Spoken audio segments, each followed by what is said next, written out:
అసలు కర్ణుడెవరు? సాక్షాత్తు కృష్ణుడే ఒప్పుకున్నాడు కర్ణుడితో యుద్ధంలో గెలవలేను అని. ఇంతకీ కర్ణుడు హీరోనా లేక విలనా? ఈ వీడియోలో తెలుసుకుందాం.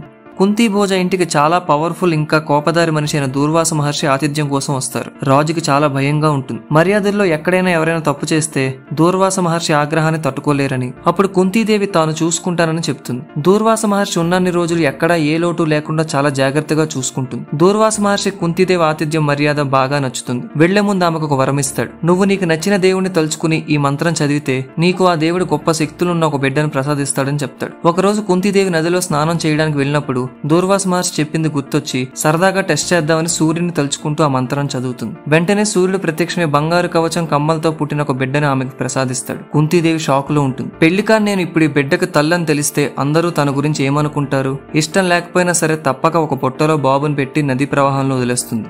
ఆ పెట్టి అలా నదిలో తేలుతూ వెళ్లి అదురెదురు దొరుకుతుంది. పిల్లలు లేనివాడికి ఆ దేవుడే బిడ్డను పంపించాడని తన భార్య రాధకిస్తాడు. ఇద్దరు కర్ణాన్ని కన్నబిడ్డలా చూసుకుంటారు. కర్ణుడికి చిన్నప్పటి నుండి గొప్ప యోధుడు కావాలని కోరిక. రాజుల కొడుకులైన కౌరవులు పాండవులకి యుద్ధ శిక్షణ ఇచ్చే గురువు ద్రోణాచార్య దగ్గరికి విద్యలు నేర్చుకోవడానికి వెళ్తాడు. అయితే కర్ణుడు ఒక రాజవంశానికి చెందినవాడు కాదు కాబట్టి తనకు నేర్పించడానికి ఒప్పుకోడు. కర్ణుడికి పరశురామ రూపంలో ఇంకొక ఛాన్స్ దొరుకుతుంది. అయితే పరశురాముడు కేవలం బ్రాహ్మణులకే యుద్ధ నైపుణ్యాలు నేర్పిస్తారని తెలుసుకుని బ్రాహ్మణ అబ్బాయిగా వెళ్లి చేరతాడు. చాలా తక్కువ టైంలోనే యుద్ధ నైపుణ్యాలు నేర్చుకుని పరశురాముడు గర్వపడే శిష్యుల్లా మారతాడు. కర్ణాన్ని విలువిద్యలో కొట్టేవాడు లేడని పరశురాముడికి అర్థమవుతుంది. అస్త్రాల్లోనే గొప్ప అస్త్రమైన బ్రహ్మాస్త్రం ఎలా వాడాలో నేర్పిస్తాడు. ఒకరోజు పరశురాముడు కర్ణుడు తొడపైన తలపెట్టుకుని విశ్రాంతి తీసుకుంటాడు. ఈ లోపు తేలు వచ్చి కర్ణుడిని కుడుతుంది. ఎక్కడ కదిలితే తన గురువు నిద్ర చెడిపోతుందని ఆ నొప్పి నోర్చుకుంటాడు. పరశురాముడు వీపు తరడం వల్ల లేచి చూస్తే మొత్తం కర్ణుడి కాలు రక్తంతో నిండిపోతుంది. అప్పుడు పరశురాముడికి తెలిసిపోతుంది కర్ణుడు బ్రాహ్మణుడని చెప్పి ద్రోహం చేశాడని. ఎందుకంటే ఒక క్షత్రియుడు తప్ప ఇంకెవరు ఆ నొప్పిని తట్టుకోలేరు. కోపంలో పరశురామ, నువ్వు నన్ను మోసం చేసి నా దగ్గర ఏ అస్త్రాలు వాడడం నేర్చుకున్నావో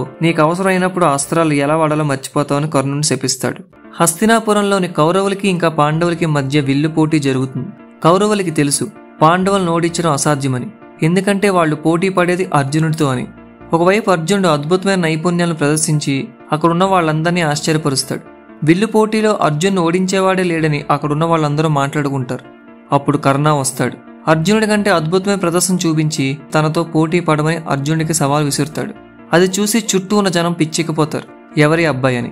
అప్పుడు కృపాచార్య కర్ణాని, నువ్వు ఏ రాజ్యానికి రాజువి? నీ రాజ్యం పేరేంటని అడుగుతాడు. కర్ణుడు తను రథసారథైన అతిరథ కొడుకునని చెప్తాడు. నీ పని రథం తోలడం మాత్రమే, ఇలా రాజులతో పోటీ పడడం కాదని అవమానిస్తారు. ఇన్నాళ్ళకి అర్జున్ ఓడించే మగాడు దొరికాడని ఎలాగైనా కర్ణుడిని తన వైపు తిప్పుకోవాలనుకుంటాడు దుర్యోధనుడు.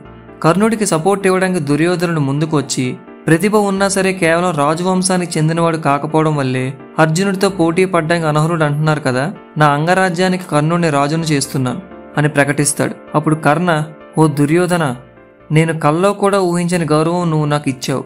అందరూ నన్ను తక్కువ చేసి మాట్లాడుతుంటే నువ్వు నన్ను రాజుని చేసి వాళ్ళ నోర్లు మూయించావు. నేను నీకు మాటిస్తున్నాను, ఇక నుండి నువ్వు నా స్నేహితుడివి.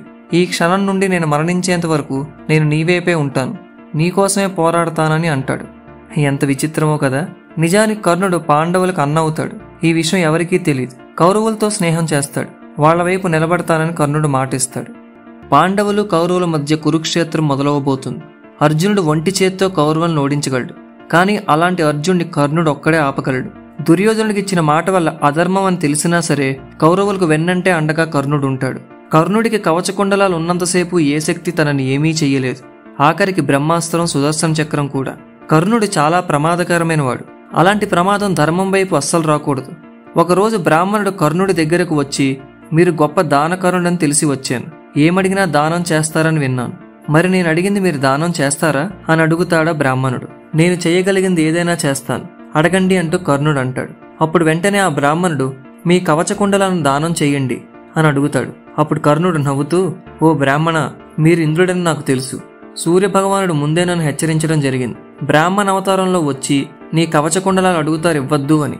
మాట ఇచ్చినందుకు అధర్మం వైపు నిలబడ్డ నేను మీరు ధర్మం కోసం అడిగితే ఇవ్వకుండా ఎందుకుంటాను? మీ కొడుకు అర్జునుడి కోసం ఇదంతా చేస్తున్నారని తెలుసు. కవచకుండలాలను ఇచ్చేస్తే యుద్ధంలో నేను బ్రతకనని తెలుసు అని తన కవచకుండలాన్ని ఇంద్రుడికి దానం చేస్తాడు. ఇంద్రుడు కర్ణుడి త్యాగం చూసి అందుకు బదులుగా వాసవి శక్తి వరంగా ఇస్తాడు. ఇది ఉపయోగించి కేవలం ఒక్కరిని మాత్రమే చంపొచ్చు.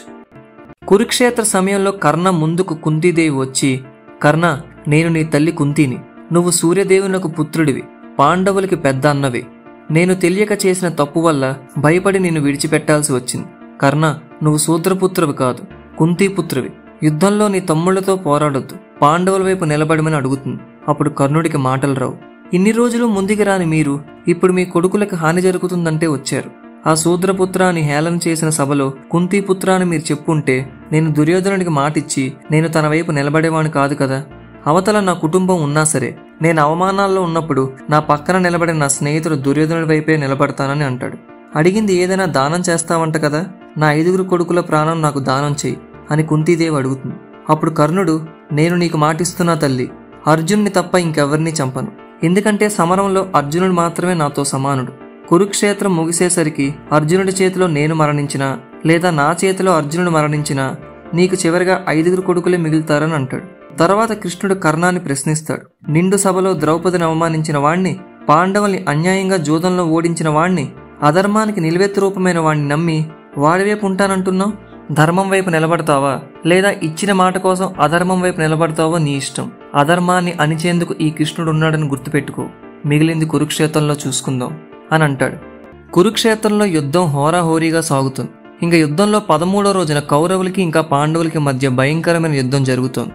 అర్జునుడు కొడుకైన అభిమన్యుడు కౌరవులు పన్నిన పద్మవ్యూహం లోపలికి వెళ్తాడు. అభిమన్యుడికి లోపలికి వెళ్లడం తెలుసు కానీ బయటికి రావడం తెలియదు. వెనక పాండవులు వస్తున్నారనే ధైర్యంతో వెళ్లిపోతాడు.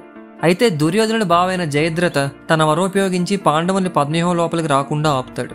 16 ఏళ్ల పిల్లాడే కదా, ఏం చేస్తాడులే అని అభిమన్యుడి గురించి అక్కడ ఉన్న వాళ్ళంతా భావిస్తారు. కానీ అభిమన్యుడు పద్మవ్యూహంలో ఉన్న ఒక్కొక్కరిని చంపేస్తూ ఉంటాడు. అది చూసి అశ్వత్థామ, ద్రోణాచార్య, కర్ణుడు లాంటి వీరులు ఒక్కొక్కరిగా వెళ్లి అభిమన్యుడి ధాటికి తట్టుకోలేకపోతారు. ఈ హోరాహోరీ యుద్ధాన్ని ముల్లోకాల నుండి దేవతలందరూ చూస్తూ ఉంటారు. అయితే దుర్యోధనుడు క్షత్రియ ధర్మాన్ని పక్కన పెట్టి అధర్మ మార్గంలో తన వాళ్ళని అన్ని వైపుల నుండి ఒకేసారి అభిమన్యుడి మీద దాడి చేయమని చెప్తాడు. వాళ్ళల్లో ఒకరు వెనక నుండి దాడి చేసి అభిమన్యుడి విల్లుని విరగొడతారు. అశ్వత్థామ అభిమన్యుడి రథాన్ని పడగొడతాడు. మిగతా వాళ్ళు వాళ్ళ చేతికి దొరికిన ఆయుధాలతో అభిమన్యుడిపైన దాడి చేస్తారు. అయితే యుద్ధ ధర్మం ప్రకారం ఆయుధం లేని వాళ్లతో పోరాడకూడదు, ఒకరి మీద గుంపుగా దాడి చేయకూడదు. అలసిపోయిన అభిమన్యుని అందరూ కలిసి అధర్మంగా అంతం చేస్తారు. తన కొడుకు అభిమన్యుడు చనిపోవడం చూసి అర్జునుడు దుర్యోధనుడు బావైన జయద్రథని సూర్యాస్తమం అయ్యేలోగా చంపకపోతే తన్ని తాను చంపుకుంటానని శపథం చేస్తాడు. సూర్యాస్తమం వరకు బయటికి రాకూడదని జయద్రథ బయటికి రాకుండా దాక్కుంటాడు. వేల మంది సైన్యంలో దాక్కున్న జయద్రథని కనిపెట్టడం కష్టం. ధర్మం గెలవాలంటే అర్జునుడు ప్రాణాలతో ఉండాలి. జయద్రథని చంపి తన శపథాన్ని నిలబెట్టుకోవాలి. అప్పుడు కృష్ణుడు ఒక ప్లాన్ వేస్తాడు. సూర్యగ్రహణం వచ్చేలా మాయ చేస్తాడు. గ్రహణాన్ని చూసి సూర్యాస్తం అయ్యిందేమో అనుకుని జయద్రథ గెలిచారని బయటకు వస్తాడు. ఓడిపోయిన అర్జునుడు తను తాను చంపుకోవడం చూడాలని అర్జున్ ముందుకు వెళ్తాడు. అయితే ఈలోగా కృష్ణుడు సూర్యగ్రహణాన్ని తొలగిస్తాడు. చీకటిని చీల్చుకుంటూ వస్తున్న సూర్యుడు వెలుగును చూసి అందరూ షాకులో ఉంటారు. వెలుగు రాగానే అర్జునుడు తన బాణంతో జయద్రథను అంతం చేసి తన శబదాన్ని నిలబెట్టుకుంటాడు. చీకటి పడ్డాక యుద్ధం జరగకూడదు. కృష్ణుడు ధర్మం కోసం మాయ చేశాడు కానీ మోసం చేయలేదు. కాకపోతే కోపంలో ఉన్న కౌరవులు యుద్ధ ధర్మాన్ని పక్కన పెట్టి అర్ధరాత్రే పాండవులపైన దాడి చేస్తారు. కానీ ప్రతిదాడి చేసే ఓపిక పాండవులకు ఉండదు. అప్పుడు వస్తాడు పాండవుల తరపున భీముడు కొడుకైన ఘటోత్కచుడు. వచ్చిన కాసేపటికే కౌరవుల 1/2 సైన్యాన్ని అంతం చేస్తాడు. సూర్యోదయం అయ్యే సమయానికి మొత్తం అందరినీ చంపేస్తాడని దుర్యోధనునికి అర్థమైపోతుంది. అప్పుడు కర్ణుని పిలిచి తన దగ్గర ఉన్న వాసువి శక్తిని ప్రయోగించి ఘటోత్కచుడిని అంతం చేయమని చెప్తాడు. అర్జునుడిపైన ఉపయోగించడానికి దాచుకున్న అస్త్రాన్ని దుర్యోధనుడి కోసం ఘటోత్కచుడిపైన ఉపయోగించి ఘటోత్కచుడిని కర్ణుడు అంతం చేస్తాడు. ఇప్పుడు కర్ణుడి దగ్గర అస్త్రాలు లేవు, కవచం కూడా లేదు. ధర్మం కోసం అర్జునుడు, స్నేహితుడికిచ్చిన మాట కోసం కర్ణుడు ఇద్దరూ హోరాహోరీగా తలపడతారు. కర్ణుడు అర్జునుడి పైన అస్త్రాలు వేయడానికి ప్రయత్నిస్తాడు. అయితే అవి ఒకటి కూడా పనిచేయవు. ఎందుకంటే తనకు అవసరమైనప్పుడు అస్త్రాలు పనిచేయమని పరశురాముడు శపిస్తాడు. వాళ్ళ రథాలపైన వెళ్తూ ఒకరిపై ఒకరు దాడి చేసుకుంటున్న సమయంలో కర్ణుడి రథచక్రం భూమిలో ఇరుక్కుపోతుంది. అయితే కర్ణుడు అర్జునుడిని కాసేపు యుద్ధాన్ని ఆపమంటాడు. తన చక్రాన్ని సరిచేసిన వెంటనే యుద్ధం కొనసాగిద్దామని చెప్పి కర్ణుడు తన ధనుస్సుని పక్కన పెట్టి చక్రాన్ని ముందుకు తోయడానికి ప్రయత్నిస్తాడు. అప్పుడు కృష్ణుడు అర్జునుడిని కర్ణుడిపైన దాడి చేయమని చెప్తాడు. అర్జునుడు దానికి ఒప్పుకోడు. ఇది ధర్మం కాదు, ఆ చక్రం బయటికి వస్తే కాని దాడి చెయ్యను అని అంటాడు. ఆ చక్రం ఎప్పటికీ బయటికి రాదు అర్జున. కర్ణుడు ఒక ఆవును చంపడం వల్ల ఒక బ్రాహ్మణుడిచ్చిన శాపం అది అని కృష్ణుడు అంటాడు. అది విన్న కర్ణుడు ఆయుధం లేని వాడి మీద దాడి చేయడం ధర్మం కాదని అంటాడు. అప్పుడు కృష్ణుడు ధర్మాన్ని ప్రశ్నించాలంటే ముందు నువ్వు ధర్మంగా ప్రవర్తించాలి కర్ణ. అభిమన్యుని వెనక నుండి దాడి చేసినప్పుడు ఏమైంది నీ ధర్మం? తన కొడుకుని అధర్మంగా చంపినా సరే నిన్ను ధర్మంగా చంపుతానంటున్న అర్జునుడు ఎంత గొప్పవాడో నీకు అర్థమైందా? నీ చావును చూసి అందరూ తెలుసుకోవాలి కర్ణ. అధర్మం వైపు నిలబడి ఎన్ని దాన ధర్మాలు చేసినా వ్యర్థమని. ఓ అర్జున, ధర్మాన్ని కాపాడే సమయం వచ్చింది. అధర్మాన్ని అధర్మంతోనే వధించాలి అని కృష్ణుడు అంటాడు. అప్పుడు కర్ణుడికి అర్థమవుతుంది ఇదే తాను తీసుకునే ఆఖరి శ్వాస అని. అర్జునుడు తన గాంధీవ విల్లుని ఎత్తి కర్ణుడిని అంతం చేస్తాడు. సో చూశారు కదా ఫ్రెండ్స్, ఇది కర్ణుడి స్టోరీ. ఇప్పుడు మీరే చెప్పండి, అసలు కర్ణుడు విలనా లేక హీరోవా అని. ఈ వీడియో నచ్చితే లైక్ చేసి మీ ఫ్రెండ్స్ అందరికీ షేర్ చేయండి. అండ్ అలాగే ఇలాంటి మరిన్ని ఇంట్రెస్టింగ్ ఫ్యాక్ట్స్ కోసం మన ఛానల్ సబ్స్క్రైబ్ చేసుకోండి. Thanks for watching.